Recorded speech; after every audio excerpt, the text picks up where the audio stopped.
Hurrah! Tanjiro learned Bankai, Nezuko used Fire Demon Jutsu, Zenitsu unleashed Bow Tackle, and Pighead gained Humility. Huh? So recall that little Demon Slayer anime I talked about a few months ago? Underrated, overrated, anime of the freaking year?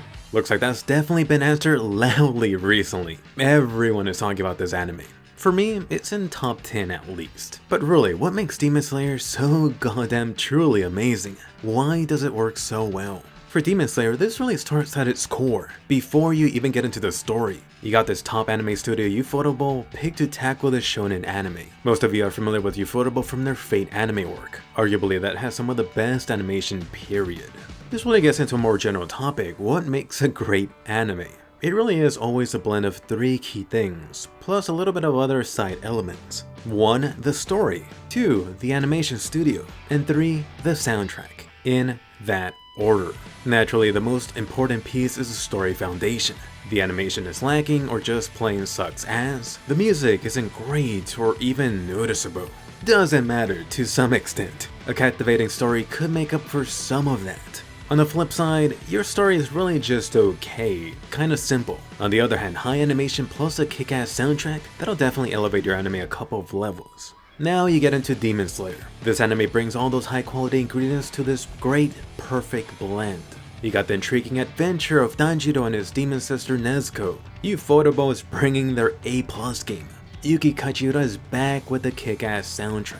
That right there is a winning foundation. But specifically where Demon Slayer excels at. First off, Demon Slayer really is world building the anime. You got this constant world building achieved every single episode. Each episode brings a new piece of this Demon Slayer puzzle, whether something about the various sword techniques, some new tidbit for the ranking system involving the demon slaying core, a different view on the demons that changes or adds to their lore, a flashback shown that deepens certain bonds, even as something as small as Tanjiro having the same scar as his father. But don't forget about the actual character chatter, whether thoughts to themselves or something said screamed out loud. You always get into this potential sticky situation when your characters substitute meaningful dialogue for just plot story points. It often just devolves into being this massive info drop instead. Unfortunately, it does feel like light novel anime stories tend to be guilty of this often. Thankfully, Demon Slayer wonderfully avoids this pitfall. You got the character dialogue that feels really natural to every situation. Baked into this is a steady stream of new reviews or additions about a certain Demon Slayer element.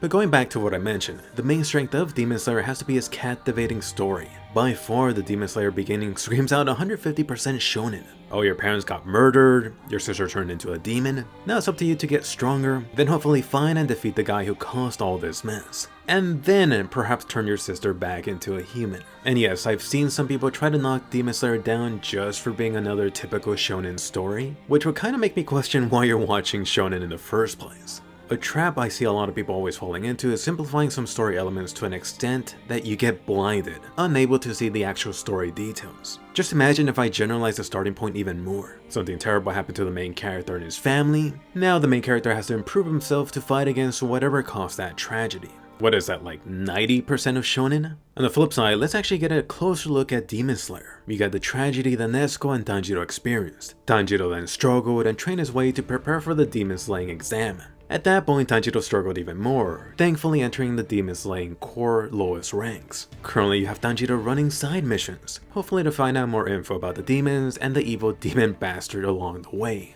When you actually take a few steps forward, the story then starts to set itself apart from other similar shonen beginnings. Which, by the way, at this level of overview, it actually gives me more of a Claymore vibe, which I like. I'm sure you could point to several other shonen that Demon Slayer reminds you of, hopefully in a positive way. I was once a huge Bleach fan, so naturally the demon slaying core gives some of that Shinigami vibe for me, especially all those various sword techniques and battles. Nowadays, it really feels like the modern shonen stories have looked to the past or ongoing shonen giants like Naruto, Bleach, Fairy Tail, One Piece, and so on. What has worked for those series and definitely what has not worked. I'm sure a lot of you watching grew up watching Naruto or Bleach like I did. You could definitely come up with this laundry list of story failures that did not work, especially if you're a huge fan. One key writing story element that was definitely lacking might have been a very obvious one. Simply to make sure you have your damn story planned out, or at least to some extent have a rough blueprint. I know I keep going back to them, but definitely Naruto and Bleach have been guilty of that. Switching it back to Demon Slayer, where you got all the demons, the rankings of the demons, the demon slaying core, the main big bag established early on. All of these Demon Slayer elements give off this feeling that this is in fact leading down a planned out path. Fingers crossed that the big bad doesn't go the way that Aizen did. No one wants that. And don't you forget the wonderful, colorful cast of characters. First off, Tanjiro. Tanjiro himself reminds me a lot of Deku, and I can't be alone on this. Post below if you think the same. For this guy's look and design, you have the scar on the forehead, you have those unique family earrings. Has there been any other guy shown an anime character with these? Honestly, none come to mind. Can you imagine Boruto's dad with some? For Tanjiro's sword, you got the mysterious black blade. This gave me an Ichigo vibe. And how fitting for a shonen main character to get some sort of black weapon or power. Then for Nezuko, the adorable imouto. She really screams out pink. You got those orange herons, the matching pink bowl on top, and of course that log in her mouth. She still kind of reminds me of a puppy. Let's not forget about Inosuke, also known as Baconhead. This guy comes with doughboys plus some fan service for the ladies. Come on, this guy's the freaking best. I definitely haven't seen another character sporting that Pumbaa getup. Plus, those rough blades gave me this initial Kenpachi vibe. And yes, he has some perhaps unexpected comedy from this oinker funny faces. Then for Pikachu's cousin, Zenitsu, you got the coward loud guy of the group. And I mean really, the yellow variant really gives away his shocking powers later on. I do have to mention, I really found it interesting how Demon Slayer actually gave a backstory for his blonde hair. Was not expecting that at all. I think by far one of my favorite character designs from this anime has been Shinobu. Come on, Ufotable definitely outdid themselves making that butterfly style getup to work. I freaking love that. Shinobu herself looks quite eerie. Something about her look, specifically her eyes. Combine that with her mannerisms, just screams out, keep your distance. And that's not even getting into her unique Zanpakuto. I mean, Demon Slayer sword. And talking about Bleach, Shinobu should definitely remind you of the 4th Bleach captain. Another strength for Demon Slayer has got to be the comedy. For such a dark anime at times, filled with demons who mutilate, torture, or any other number of things that lead to a bloody mess, Demon Slayer surprisingly knows how to switch to some more lighthearted stuff seamlessly. You often have this switch happening in high-stake battles too. It almost reminds me of some of the battle adventure comedy that naturally occurs during high-stake scenes. On the flip side, let me be fair and mention that comedy is super subjective. I can see this style of comedy either not being fully enjoyed by, or even wanted by a lot of you. And I know this keeps on getting mentioned, but my god, the Demon Slayer animation. I really wish every one of my past favorite anime were able to get this Demon Slayer treatment. Of course, you have all the anime YouTubers going gaga over the recent Demon Slayer 19 action scene. Young Tanjiro finally achieved Bankai. Or actually, would that be Shikai? I'll mention that the stylized water sword animation was something I praised early on. Ever since the early Demon Slayer episodes, this has not disappointed. It's only further improved somehow. But besides the action scenes, I do have to give praise to a lot of the scenery. This includes some of the backgrounds showing those wonderful flower trees. Let me briefly also touch on this bond between Tanjiro and Nezuko. At least for now, it seems like you have a small twist on the shonen genre. You got this initial brother-sister pairing, instead of this 3 or a couple of different individuals. Which by the way, still no love interest for Tanjiro. I am anime only, so I don't know if that changes later on. This kinda does feel like it's changing a little with Pighead and Zenitsu tagging along. Not to mention the other Demon Slayer guys who passed the final exam. Only time will tell.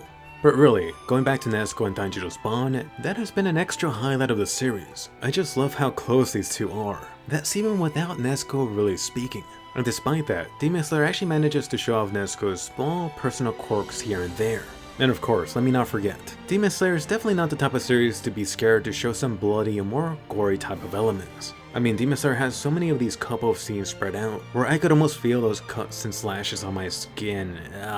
Although let me just clarify, I really don't think you need blood or this type of stuff, but it does help to emphasize the danger when there is risk involved. Not to mention, it is nice to see if it was included in the original source material, if it showed that. Then for the third pillar I talked about, the Demon Slayer soundtrack. Freaking amazing. You got Yuki Kajiura returning in top form. Of course, you know her from the Fate anime, SAO, Madoka. The whole soundtrack here feels very Japanese. Naturally, being one that moved and now lives in Japan, I got a huge bias to this. Also, shout out for Lisa for doing the Demon Slayer opening. One of the top strengths of Demon Slayer has to not only be the beautifully animated fight scenes, but those being meaningful action. Sometimes it is fine to kill this totally evil guy, or huge ass mindless monster in some video game.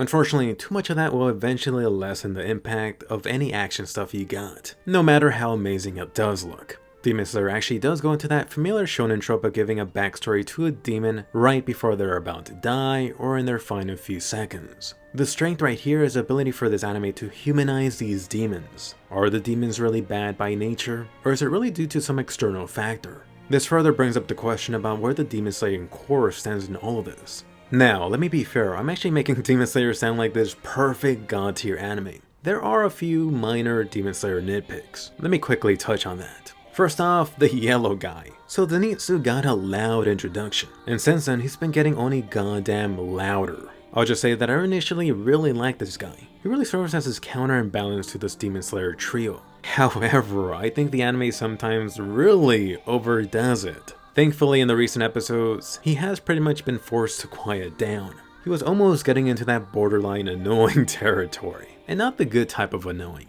As for Tanjiro and the demons, to be fair, I just praised that, but I do also have to call it out. Demon Slayer does have this repeating formula of finding this ultra evil demon, only to find out they weren't so bad in the end. Any of you anime veterans have seen this trope done countless times, especially in shonen anime. To give Demon Slayer credit, thankfully this anime does it better than most. At the end of the day, these demons still committed all these awful atrocities post-demon transformation. On the flip side, even more positive to Demon Slayer, there's actually been a lot of times where it looked like Tanjiro would switch into talk no jutsu mode and try to chat things out.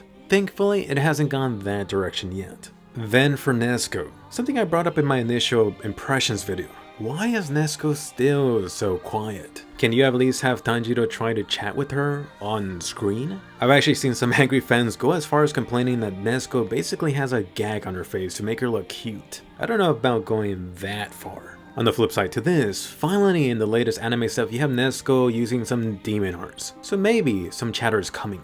And trust me, I am a fan of this cute imouto Nezuko. Right now I'm currently waiting for the right Nezuko figure to come along. Decisions. I'll mention that I do love that she's all super demon soldier now, just kicking some demon booty right along her brother Tanjiro. Will Demon Slayer get a season 2 announcement on the final episode? I'll just quickly mention that the anime has currently covered about a third of the manga. Depending on the success and whether Ufotable is busy or not, Demon Slayer could actually be like the next My Hero Academia. A new season every year. That would be the best thing ever. Besides, who doesn't want more freaking Demon Slayer? I really am thankful for this anime. Anime series like Demon Slayer really help to make the shonen genre feel refreshing. Here's hoping that more shonen series take inspiration, and of course for that season 2.